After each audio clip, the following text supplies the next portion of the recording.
పేరు నాగసత్యవతి అండి. మాది చిత్రాడ. బీర విత్తనాల గురించి మాట్లాడుతున్నాను. నాకు 15 సంవత్సరాల వయసు కాంచి బీర విత్తనాలు, బీరకాయల గురించి తెలుసు. మా నాన్నగారు కూడా వెళ్ళి కూర బీరకాయ కోసి మార్కెట్కి పంపించేవాళ్ళు. అప్పుడు ఒక కావిడి గంప లెక్క ఉండేది. గంప వచ్చి ఒక 8 రూపాయలు ఇచ్చేవారు. కావిడైతే 12, 15 ఇచ్చేవారు.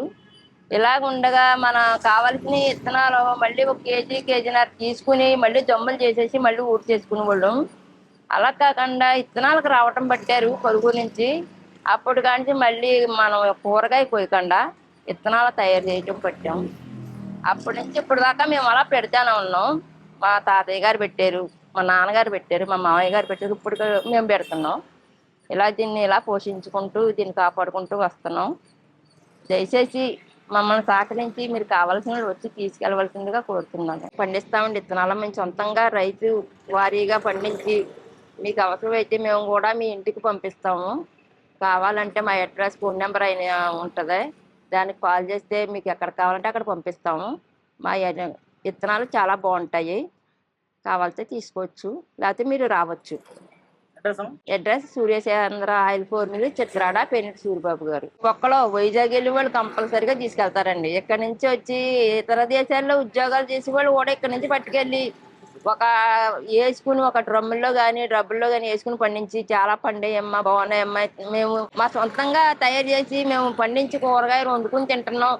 అలాగని 200 రూపాయలు విత్తనాలు పట్టుకెళ్ళిన వాళ్ళు కూడా బాగా పట్టుకెళ్తున్నారండి.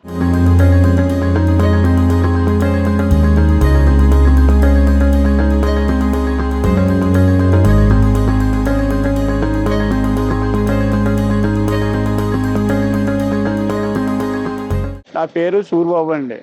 మేము చిత్రాడ. మేము చిన్నప్పటి నుంచి కూడా ఈ బీరకాయలు, అప్పుడు బీరకాయలు నీళ్లు పోసి పెంచేవాళ్ళం అండి. ఇప్పుడు బోర్ల మీద మళ్ళీ అక్కడి నుంచి పండించేవాళ్ళం. కాలం వచ్చిన తర్వాత ఇంకా ఇక్కడ మనిషి కొంచెం దూరంగా వెళ్ళి పెడుతున్నాం అండి బీరపాదులు. ఎలా అండి సీజన్? ఎలాగైతే సీజన్ అంటే మేము ఎప్పుడు కూడా పండగల్లో పెడతామండి, విత్తనం తయారు చేస్తామండి. ఉన్న వాళ్ళు ఏం చేస్తారంటే పట్టుకెళ్ళి వాళ్ళు ఇప్పుడు ఈ నెల కానీ పట్టుకెళ్తుంటారండి ఎక్కువగానే. ఎలా ఎలా తయారు చేస్తారు మీరు? మేము ఇంకా పండించి బాగా ఎండబెట్టి అన్ని విత్తనాలన్నీ తయారు చేస్తామండి. ఇంకా ఎన్ని పండినా కూర కూడా కోసుకోండి మేము. బీర ఎందుకు ఇంత ఫేమస్ ఇక్కడ? బీర విత్తనాలు మేము 50 సంవత్సరాలు పెట్టి తయారు చేస్తున్నాం అనుకోండి. చేదు రాదండి ఇక్కడ. అదే బీర సైజు బాగుంటుందండి. కూర మార్కెట్లో కూడా బాగా వెళ్తాయండి. ఇంతకుముందు ఎక్కువగా పట్టుకెళ్ళేవారండి. బీరకాయ ఈ దగ్గరగా మనం ఈ చిత్రాలు అందరూ పెట్టి ఒక 100 బత్తాలు పండించుకున్నామండి. ఇప్పుడు ఈ ప్యాకెట్ బీర వచ్చిన తర్వాత ఆగిపోయింది. నేను ఒకటే ఉన్నామండి. ఇంకా దీనికి దానికి డిఫరెన్స్ ఏంటండి? అది చేదు వస్తుందని ఒక్కొక్కరు మానేస్తున్నారండి, మా దగ్గరకు వస్తున్నారండి.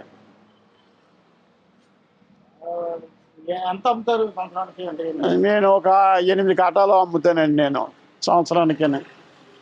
కాటా అంటే ఎంత? అంటే 25 కొంచాలు దగ్గరగా సంవత్సరం నేను పండిస్తుంటానండి. నేను అమ్ముతుంటానండి. మీరు పండించే ఎంత బాగుంటుందండి? ఒక 5 ఎకరాలు పెడతానండి. ఎంత వస్తుందండి దిగుబడి అంటే 2 కాటాలు వస్తాయండి. ఎకరం భూమి పండించండి వస్తాయండి, డబ్బులు వస్తాయండి. ఖర్చుల కింద అయిపోతుంటాయండి. కొనాలండి. సీజన్ అయితే సీజన్. ఈ సీజన్ అంటే మనకి ఒక 4 నెలలు కొద్దిగా లావు కడతగానే ఉన్నదంటే ఎప్పుడు సీజనేనండి. పట్టుకెళ్ళిన వాళ్ళు కాస్తుంటాయని పట్టుకెళ్తారు. చాలా బాగా చేయండి అంటారు. ఒక విత్తనం లైఫ్ ఎంత అంటే ఎన్నికాయ వాడుతుంది అంటారు? ఆయన చేసుకున్న బలాన్ని పెట్టండి, మాలో ఏముండదండి. అతను బలం చేసాడు అనుకోండి, బాగానే పెంట గడ్డ తోలి అన్నీ రెడీ చేసాడు అనుకోండి, మంచి 1 లక్ష రూపాయలు వస్తుందండి ఒక ఎకరం పెడితేనే. ఎన్నాళ్ళు? ఎన్నాలంటే అండి 3 నెలల్లోకి. ఇలా సీజను ఆయన బలం చేయాలండి. బాగా పెంట విడి చేసి బలం చేస్తే ఒక ఎకరానికి కుంచెడు గింజలు పెడితే 1 లక్ష రూపాయలు గ్యారంటీగా వస్తుందండి. ఆ సీజన్లో అండి. అంటే మనం ఎటు పెడితే అప్పుడు పెట్టకూడదండి బీరకాయ.